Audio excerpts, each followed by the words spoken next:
Everyone, and I mean everyone here, is considering the next couple of weeks to be filled with chaos and violence. We're seeing reports now from media televisers, from people that are powerful in the community. They're all saying, watch out, between now and the election, things are going to absolutely go off the rails. A new U.S.-made longer-range bomb that doesn't even exist in the U.S. inventory is going to start arriving in Ukraine this week. The Pentagon successfully tested what they called a new long-range precision weapon for Ukraine that is expected to arrive on the battlefield as early as today, maybe even starting tomorrow. This is according to U.S. officials and other people that are speaking on a condition of anonymity, who say this is going to really allow the Ukrainian counterparts to reach deep inside of Russia. Ukraine will receive its first batch of what is called ground-launched small-diameter bombs. These are brand new long-range weapons that are made by Boeing because, remember, the military-industrial complex is going to keep this war alive for years. Even the U.S. doesn't have these in the inventory, according to people that are close to the situation. They were all granted anonymity to discuss the matter ahead of the different announcements. The new bomb can travel 90 miles. It's expected to be a significant capability for Ukraine. It gives them what the U.S. calls a deep strike capability that they haven't had since the war started. It complements the long-range fire arsenal, and U.S. officials now say that it is an extra arrow in the quiver that is going to allow Ukraine to get more done. Russia is furious over the delivery of this weapon system, saying that the United States of America is a direct contributor now to the war. They are a direct actor in this war against Russia. There are claims now among Russian politicians that the time of waiting is over, that Russia must now act to stop the West from annihilating what they call the motherland. Some of the claimants warn that nuclear war is going to be worth it. There's a growing voice in all of this war to use limited nuclear weapons. Even the propaganda machine is discussing and burring along how the nuclear radiation that's going to come from this isn't so bad. According to this study that maybe you guys saw by now, the mutant wolves that are around Chernobyl appear to have developed a cancer resistance. These wolves were exposed to cancer-causing radiation. They roamed the wasteland and the abandoned city. Researchers found that part of their genetic information is resilient to the risk of cancer due to radiation. The researchers are showing this information. They say that the area remains eerily abandoned since the Chernobyl incident, in which the exclusion zone was put in place to prevent people from entering a 1,000 square mile radius. Dr. Kara Love, which is an evolutionary biologist and an ecotoxicologist at Princeton University in the USA, has been discovering how these wolves survive despite generations of exposure to radiation. The team of researchers visited the exclusion zone. They put radio collars on the wolves. They took blood samples on how the bodies would respond, and they found that these wolves have now altered their immune systems. This is similar, they say, to cancer patients undergoing radiation treatment. More significantly, they say that it shows radiation isn't that bad. So they're getting ammunition ready to use nuclear weapons. They are going to use them, guys. Don't get me wrong. They're going to use every weapon in their arsenal because, let me tell you, this war, just like the UN said, just like other government bodies are being warned about, this war is going to go on for years and years and years.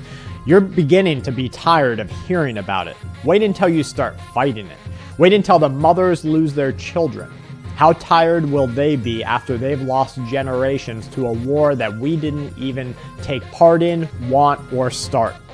Studies are being published that poll the general population in the USA that say young Americans are now giving up on the chance of ever even owning a home. They don't even have it in their lexicon. It's not in their understanding. It's not even a hope or a wish anymore. Credit card debt jumped 15% in the fourth quarter of 2023, according to these outlets. Auto debt jumped up to $1.61 trillion. It was up $12 billion on a quarterly basis. We are starting to see delinquencies happening, repossessions happening. Looking outside right now, I've got the door open today because it's a pretty nice day outside, and I'm watching a police chopper who's just hovering right there, just waiting, I guess, looking for somebody. If you hear any bit of that in the background, that's why. Now, they're saying right now a new Iranian missile, one that was built by Iran, is capable of striking anywhere in the world. The Revolutionary Guard has achieved a significant milestone, according to U.S. antagonists of war. They say that they can launch a long-range missile from a warship. They assert that this technological advancement now empowers Iran to really fight America. In the test launch, the missile traveled an impressive 750 kilometers before it accurately hit its target. Put a warhead on that, and we start nuclear war overnight. The sun really started to come in there. I might have to, change my location here. American reports say that China is preparing for what they're calling a protracted war, with entire organizations saying that we have entered into a time of insecurity, an era. You notice how they're using the term era over and over again. Decades of war. They're really getting us ready.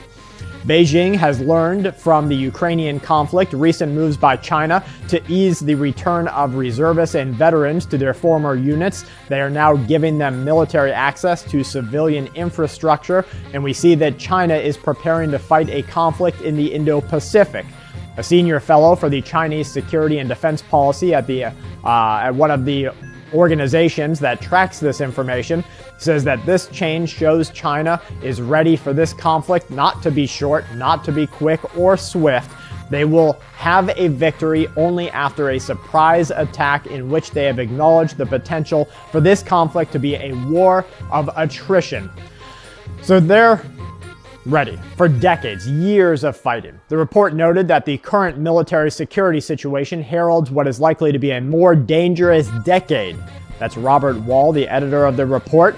They're driving designs and modernizing capabilities. Moscow talks a lot of talk, but they don't have much to show on the field. The Chinese, instead, are developing new weapon systems, advancing weapon systems. They are getting ready. Now remember, it was just a couple of days ago that here on this channel I brought you information saying that the United Nations Secretary General was getting you ready to accept a war of chaos for 10 years. Our world is entering into an age of chaos, the UN Secretary General says. A dangerous and unpredictable free-for-all with total impunity. He warns that conflicts are proliferating, global humanitarian needs are at an all-time high. We have no one keeping peace. Gutierrez says that a rapid development of artificial intelligence tools is already creating unknown risks. This will affect all of humankind. We need a universal approach.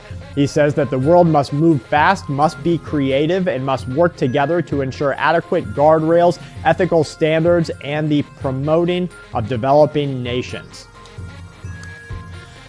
Now, all these countries around our planet are telling their citizens to buy food, get ammunition, buy things, get ready, make, amends with your family, make a plan. In America, they're not telling you squat.